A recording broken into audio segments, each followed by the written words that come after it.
سر میرا سوال یہ ہے کہ کیا حضور وسلم کے روضہ مبارک کا دروازہ کسی وی آئی پی کے لیے، کسی بادشاہ کے لیے کھولا جاتا ہے؟ جی نہیں، یہ بھی ایک ایسا مسئلہ ہے جو لوگوں میں بہت پھیل گیا ہے اور غلط مشہور ہو گیا ہے لوگوں کے اندر۔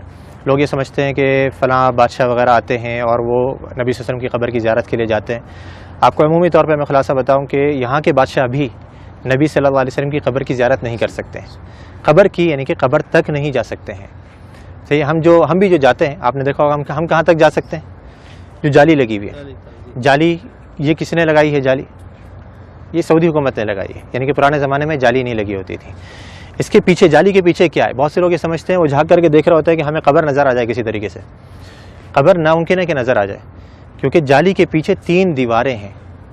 ایک تو آپ جانتے ہیں کہ گھر کی دیوار تھی، آپ صلی اللہ علیہ وسلم کہاں پہ مدفون کیے گئے؟ گھر کے اندر مدفون کیے گئے تھے۔ حدیث آتی ہے نبی صلی اللہ علیہ وسلم کی کہ نبیوں کا انتقال جہاں پر ہو جاتا ہے وہیں پر ہی دفن کر دیا جاتا ہے۔ تو صحابہ کرام میں بہت بڑا اختلاف ہوا تھا جب آپ صلی اللہ علیہ وسلم کا انتقال ہوا کہ کہاں پہ دفن کرنا ہے۔ انصار نے کہا کہ انصار کے علاقے میں، مہاجروں نے کہا کہ ہمارے علاقوں میں، ہر کسی نے اچھی سے اچھی تجویز دینے کی کوشش کری اور چاہا کہ ہمارے علاقوں میں ہو۔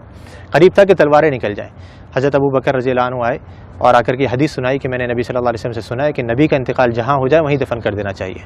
تو صحابہ کرام یہ تھے کہ جو ابھی جنگ چھڑنے والی تھی، فوراً تلواریں اپنے بند کر دی گئیں۔ اور ساری ہمارے درمیان میں بھی یہی ہونا چاہیے کہ جب حدیث آ جائے تو ہمارے درمیان کسی بھی قسم کا اختلاف ہو وہ فوراً ختم ہو جائے۔ تو آپ صلی اللہ علیہ وسلم کو دفن کیا گیا کہاں پر؟ دیکھا گیا کہ آپ کا انتقال ہوا ہے حضرت عائشہ کے گھر کے اندر۔ آپ صلی اللہ علیہ وسلم حضرت عائشہ کی گود میں سر رکھے ہوئے تھے، آپ بیماری کی حالت میں تھے، بہت زیادہ بخار کی تپش میں تھے، تو آپ صلی اللہ علیہ وسلم کو وہیں پر ہی مدفون کر دیا گیا جس جگہ پہ آپ کا انتقال ہوا۔ تو وہ جگہ کون سی تھی؟ گھر۔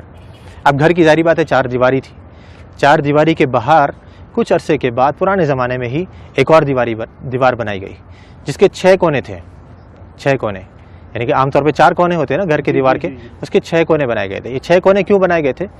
پیچھے کی طرف سے قبلہ بھی اس طرف ہے، جنوب میں، مدینہ کا جنوب میں قبلہ ہے، گھر ادھر ہے، گھر کے پیچھے کا جو علاقہ ہے وہاں پہ تیکون بنایا گیا تھا۔ جو دیواریں ہیں وہ تیکون کر کے بنائی گئی تھی۔ کیوں تیکون بنائی گئی تھی؟ تاکہ کوئی شخص جب نماز پڑھے تو اس کی سیدھ نبی صلی اللہ علیہ وسلم کی قبر کی طرف نہیں ہو، ادھر کوئی نماز نہ پڑھ سکے، تاکہ آپ صلی اللہ علیہ وسلم کی قبر سامنے نہیں آئے نماز کے درمیان میں۔ کیونکہ نبی صلی اللہ علیہ وسلم کی حدیث یہاں پہ لکھی ہوئی، آپ نے بورڈ پہ پڑھی ہوگی کہ آپ صلی اللہ علیہ وسلم نے قبرستان میں یا قبر کی طرف رک کر کے نماز پڑھنے سے منع کیا ہے۔ تو وہاں پہ یہ دوسری دیوار بنائی گئی۔ اب 2 دیواریں بنی ہوئی ہیں، تیسری دیوار ان دونوں دیواروں کے درمیان میں بنائی گئی، اس کے باہر نہیں۔ 2 دیواریں بنی ہوئی ہیں، ان کے درمیان میں یہ تیسری دیوار بنائی گئی۔ تو اس دیوار کے اوپر یہ گنبد کھڑا ہوا ہے، اس دیوار یا اس کے ساتھ میں کچھ چھوٹے موٹے ستون سے ہیں، ان کے اوپر یہ گنبد کھڑا ہوا ہے۔ یعنی جیسے میں نے ابھی تھوڑی دیر پہلے ذکر کرا تھا کہ جو اندر گھر کی دیوار ہے وہ تو کچی ہے، اس کے اوپر گنبد نہیں بنایا جا سکتا ہے، تو گھر کے باہر کی دیوار پر یہ گنبد کھڑا کیا گیا۔ تو اب یہ 3 دیواریں ہیں، یہ 3 دیواروں کے اندر جو پہلی دیوار تھی، سب سے گھر کی جو دیوار تھی، اس کے اندر پہلے زمانے میں ایک کھڑکی تھی، ایک دروازہ تھا اور اوپر ایک روشن دان تھا۔ روشن دان وہاں سے ہوا ہے۔ کھڑکی اور دروازہ جو پرانے زمانے میں بند کر دیا گیا تھا، رہ گیا تھا روشن دان۔ وہ بھی کچھ عرصے کے بعد اس ڈر سے کہیں کوئی پرندہ اندر گر کر کے مر نہ جائے اور اس کی بسان بدبو وغیرہ اندر پھیلے، وہ بھی بند کر دیا گیا بالکل۔ تو اب کوئی اندر جانے کی جگہ باقی رہی؟ نہ دروازہ ہے، نہ روشن دان ہے، نہ کھڑکی ہے، تو بادشاہ بھی نہیں جا سکتے۔ ہاں اگر کوئی جن کو اللہ نے صلاحیت دی ہو کہ وہ دیوار پار کر کے اندر چلے جائے تو ممکن ہے، لیکن انسان نہیں جا سکتے۔ تو اب وہ جو لوگوں کو غلط فہمی ہوتی ہے وہ یوں ہوتی ہے، لوگ یہ سمجھتے ہیں کہ دیکھو ہمارے سامنے دروازہ کھولا گیا اور وہ بادشاہ صاحب یا فلاں وزیر اعظم جو اندر جا رہے ہیں، وہ جالی کا دروازہ کھولا گیا، وہ دیواروں کا دروازہ نہیں، وہ دیواروں کا دروازہ تو پیک ہے بالکل، اس کو یہاں کے بادشاہ بھی اندر نہیں جا سکتے۔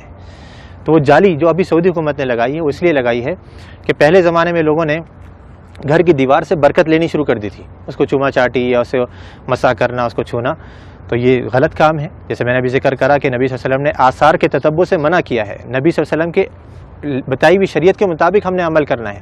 آپ نے کیسے سلام کرنا ہے نبی صلی اللہ علیہ وسلم کے اوپر، آپ وہ سلام کریں گے آپ کو اجر ملے گا، ثواب ملے گا۔ آپ نے جو سلامتی کی دعا کرنی ہے حضرت ابوبکر صدیق کے لیے، عمر فاروق کے لیے، اس پر اجر ملے گا، سنت کے کاموں پر آپ کو اجر ملے گا۔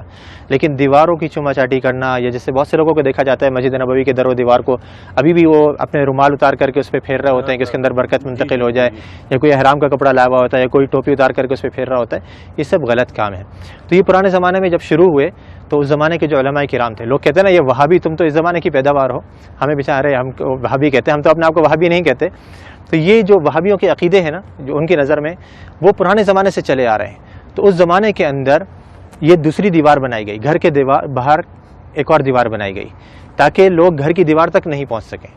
اب وہ کچھ عرصے تک نئی دیوار تھی، لوگوں کو معلوم رہا کہ بھائی یہ تو نئی دیوار ہے، کچھ نہیں کرنا یہاں پہ، لیکن آہستہ آہستہ پھر نئی نسلیں آتی رہیں، وہ سمجھے کہ یہ بھی گھر کی دیوار ہے، پھر علماء نے ایک اور دیوار بنوا دی۔ پھر آخر میں سعودی حکومت نے کہا کہ ہو سکتا ہے لوگوں کے ذہنوں میں یہ چیز رہے کہ دیواریں ہم بناتے رہیں گے تو سمجھیں گے گھر کی دیوار ہے، تو ہم جالی لگوا دیتے ہیں۔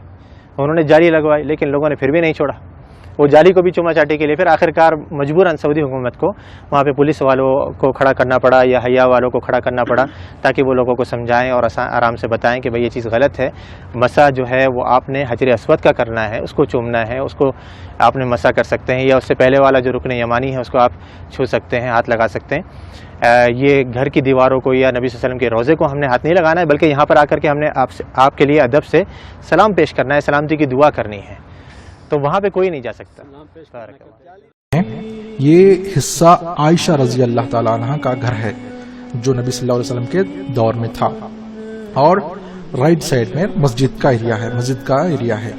آپ تمام جانتے ہیں کہ نبی صلی اللہ علیہ وسلم عائشہ رضی اللہ تعالیٰ عنہ کے گھر میں ہی انتقال کر گئے، اور عائشہ رضی اللہ تعالیٰ عنہ کے گھر میں 3 قبریں ہیں، ایک محمد صلی اللہ علیہ وسلم، اور اس سے تھوڑا سا نیچے ابو بکر صدیق رضی اللہ تعالیٰ عنہ، اور دوسرے عمر رضی اللہ تعالیٰ عنہ۔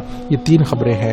پھر کچھ سال بعد یعنی 80 ہجری میں جو عائشہ رضی اللہ تعالیٰ عنہ کا چھت تھا وہ گر گیا، تو عمر بن عبدالعزیز نے وہاں کے اس جگہ پر انہوں نے کیا کیا، ایک 4 کونی ایک دیواریں بنائی جس کا کوئی دروازہ نہیں تھا، اور نیا چھت بنایا۔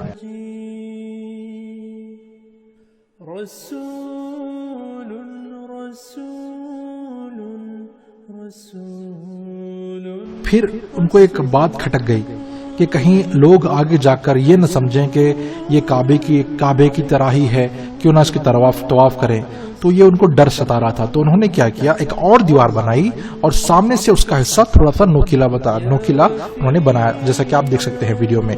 سبحان اللہ، دیکھیے وہ لوگوں کو گمراہ ہونے سے بچنے کے لیے کس حد تک سوچ رہے ہیں، سبحان اللہ۔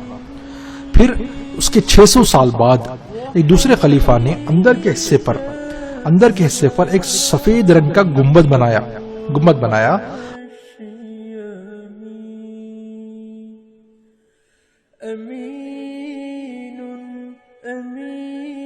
اور اطراف میں ایک اور دیوار بنائی جس کے اطراف میں ہرے رنگ کا کپڑا لگایا گیا ہے جس پر لا الہ الا اللہ محمد رسول اللہ لکھا ہوا ہے۔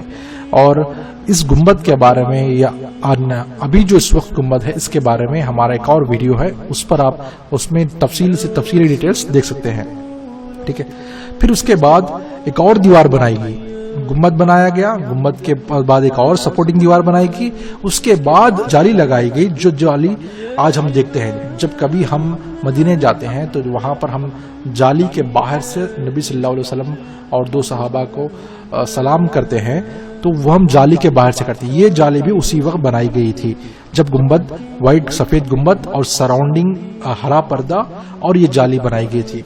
اکثر لوگ یہ سوچتے ہیں کہ یہ جو ہرا کپڑا ہے اس کے اندر ہی جو یہ خبر ہے، اور وہ اگر ہرا کپڑا نکالا جائے تو ہم خبر دیکھ سکتے ہیں، ایسا نہیں ہے۔ آپ تمام جانتے ہیں کہ کتنے دیواریں اس کے اندر بنائی گئی ہیں تاکہ کوئی فتنہ نہ ہو اور کوئی جو ہے گمراہی نہ ہو۔ اللہ جزائے خیر دے ڈاکٹر عبدالعزیز کرکی جنہوں نے یہ شکل بنائی تاکہ ہم یہ اندر کا حصہ کس طریقے سے بنایا گیا ہے دیکھ کر سمجھ سکیں۔ اس طریقے سے کئی اور ماڈلز مدینے میں رکھے گئے ہیں، وہاں پر آپ جب جائیں گے تو مدینے کا ایک میوزیم ہے اور بہت ساری چیزیں ہیں، آپ ضرور یہ ساری چیزیں وہاں پر دیکھ سکتے ہیں انشاءاللہ۔ تو اگر آپ کو یہ ویڈیو پسند آیا اور یہ معلومات اگر اچھی لگی تو آپ یہ ویڈیو اور یہ معلومات دوسروں تک بھی پہنچائیے۔ بارک اللہ فیک۔